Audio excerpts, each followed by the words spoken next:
Okay, let's unpack this. Have you ever wondered what truly separates a good pilot from a great one? Mm-hmm.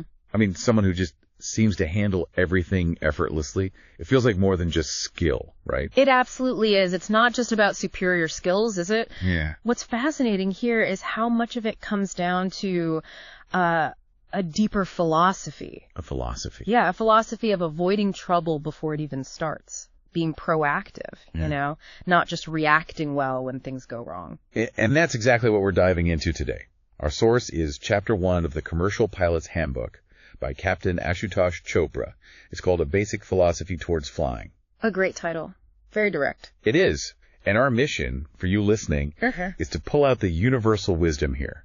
Stuff that applies way beyond aviation. Definitely. Whether you're managing a project, figuring out your career, or just, navigating daily life, we think these insights can give you a real edge. I agree. There's a lot here. Yeah. So let's start with the core idea. Captain Chopra quotes Frank Borman, the Apollo 8 commander. Ah, yes. Great quote. A superior pilot uses his superior judgment to avoid situations that would require his superior skills. That really sums it up, doesn't it? It's all about seeing the big picture. Seeing the big picture, meaning spotting those potential problems, those emergent situations way out on the horizon. Before they actually become problems. Exactly. Long before they manifest and force you to use those peak skills. It's like having foresight. It's easier said than done, of course. Sure. But the really good pilots, the really effective people I've seen in any field, they diligently follow this. It's fundamental. Okay. That seeing on the horizon bit, I get the concept, but how do you do that? How do you spot something like that? Well, it boils down to a couple of things, really. First is pattern recognition. Pattern recognition. Okay. Yeah, you learn to identify patterns in the information you have or in a sequence of events. Humans are actually pretty good at this naturally. So like connecting the dots. Kind of. Yeah. The source gives examples like flying in mountains, benign conditions, not necessarily a worry, but mountains plus bad weather developing, that's a pattern. That's a potential recipe for disaster. Okay. Exactly. Or, say, you're feeling really fatigued, right. And then you get paired with someone inexperienced who hasn't done this specific complex task in a while. Alarm bells should ring. Exactly. That combination, that pattern should ring an alarm bell. Mm-hmm. The key insight here is that two, maybe more independent things might look fine on their own. Uh-huh. You put them together, couple them, and they become a serious threat. That's the pattern of a latent threat. And recognizing that comes from experience, mostly, and knowledge. It's about putting diverse bits of information together to build, better situational awareness. Got it. So you spot the pattern. Then what? Then the second part kicks in, timely action. Once you recognize that problem looming, you have to take action, and crucially, in time. Right, not just sit on it. No. The source uses a squall line example. You see these big thunderclouds ahead, deciding to just, take a closer look to find a way through. It might be too late. Could very well be too late. You end up in a situation you could have completely avoided with an earlier decision, maybe diverting or turning back. So the speed of action is critical. Absolutely key. You've got to stop it developing further, stop it getting out of control, passive attitudes, late reactions. You just have to avoid them. The source suggests asking yourself two questions. Yeah, really important ones. Did I see that coming? Okay. And if I did I react on time? And if the answer to either is no, then you're not really following the philosophy. You missed an opportunity to stay ahead, to use that judgment. This applies to you, listener, in any decision you make. Okay, so pattern recognition, timely action, but what enables that recognition in the first place? That brings us to the next big point from Captain Chopra. Knowledge. You just can't have enough knowledge. It seems obvious, but it's fundamental, isn't it? Completely. It's the foundation for recognizing those hazardous patterns we talked about. And the book talks about how the brain reacts under pressure when time is short. Right. It doesn't have time for that slow, logical, deductive reasoning. No time for a pro-con list. Exactly. Instead, it rushes into its knowledge bank subconsciously, like hitting the autopilot button. So it pulls from what's already stored. Precisely. The source uses this great analogy of the brain being like a huge rack of pigeonholes, filled with bits and pieces of knowledge. If the right knowledge is in a pigeonhole, your brain can grab it instantly and react. But if the pigeonhole is empty, then the brain it can't decide. It stalls. There's nothing to pull from. Which leads to that, quote, Peter's observation. Yeah. What you don't know will always hurt you. So, for you listening, what does this mean? It means you got to be constantly learning, reading, studying, absorbing everything related to what you do. Even things that seem only vaguely related sometimes. Right. Because you honestly can't predict what specific piece of knowledge you'll need, or when you'll need it, to react correctly when things get tough and time is short. It's an ongoing investment in your future readiness. Okay, knowledge is the fuel. But how do you make sure it's, readily available, not stuck in the back of the filing cabinet? Good question. And Captain Chopra offers a really powerful technique, visualization. He calls it armchair flying. Armchair flying, I like that. Just mentally rehearsing. Exactly. Visualizing yourself in the environment, practicing drills, procedures, responses, all in your mind. Any good coach tells you this, right? No, definitely. And there's science behind it. Visualization strengthens memory pathways. It reinforces them. So you retain things better longer. Yes, and it reduces the conscious effort needed when you do the real thing. It frees up your brain's processing power. Like mental bandwidth. Exactly. Frees it up for other things, especially those higher-level thinking tasks you need when things get complex. The book gives the example of practicing an instrument scan. Right. By doing it in your armchair, mentally tracing the eye movements, you train your subconscious. So it becomes automatic in the cockpit. Precisely. And for you, listener, maybe it's mentally rehearsing a tough presentation or how you'll handle a difficult conversation. You're building mental muscle memory. You are. It's similar to using simulators, which are great. But expensive, and access is limited. Right. Armchair flying is free, accessible anytime, anywhere, and the source stresses something crucial. Those critical recall items, like emergency actions. You have to master those in armchair practice. If you can't recall them 100% perfectly sitting comfortably on your sofa, you won't remember them under pressure. No way. Not in a real aircraft or a real crisis situation. It just won't happen reliably. There's that great saying in the chapter, too.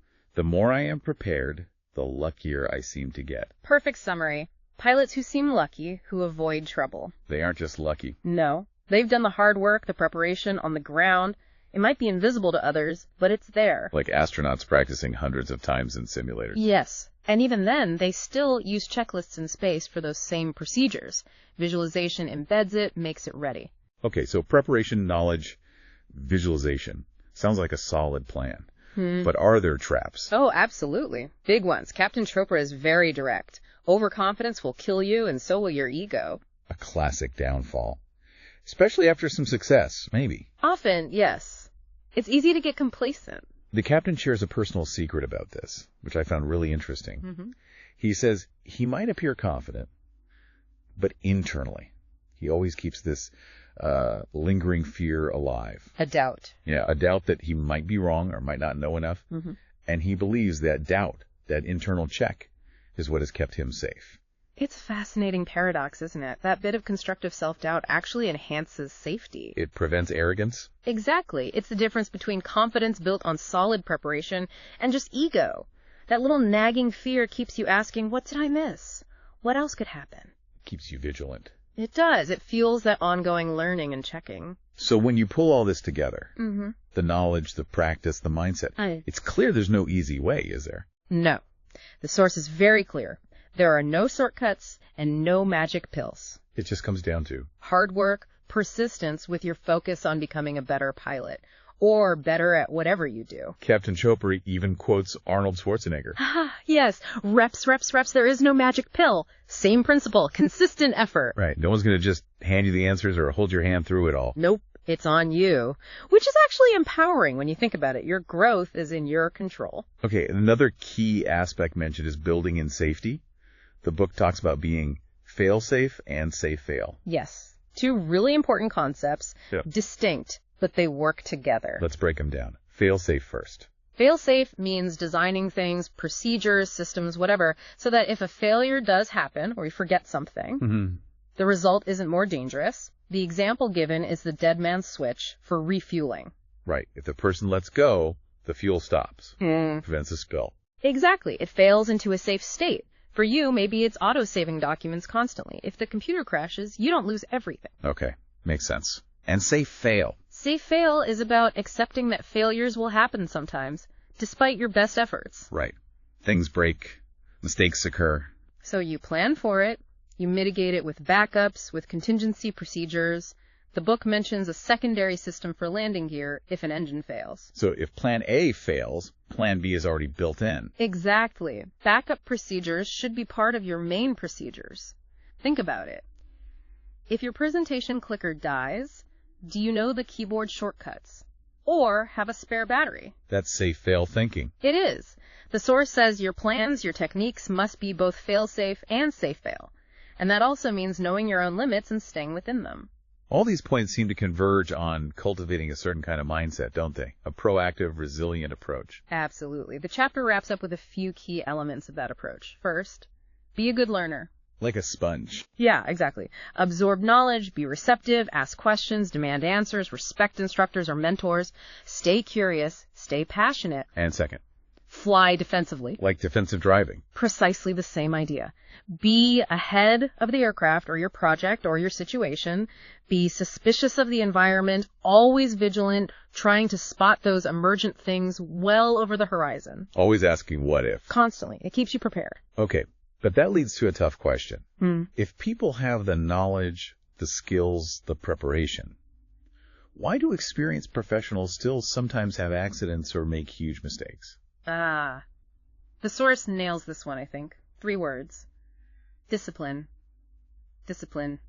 Discipline. Lack of self-discipline. Yes. It's often the root cause when skilled people mess up, deviating from procedures because they think they know better. Or pushing into bad weather out of impatience. Flying when fatigued, cutting corners, even showing off.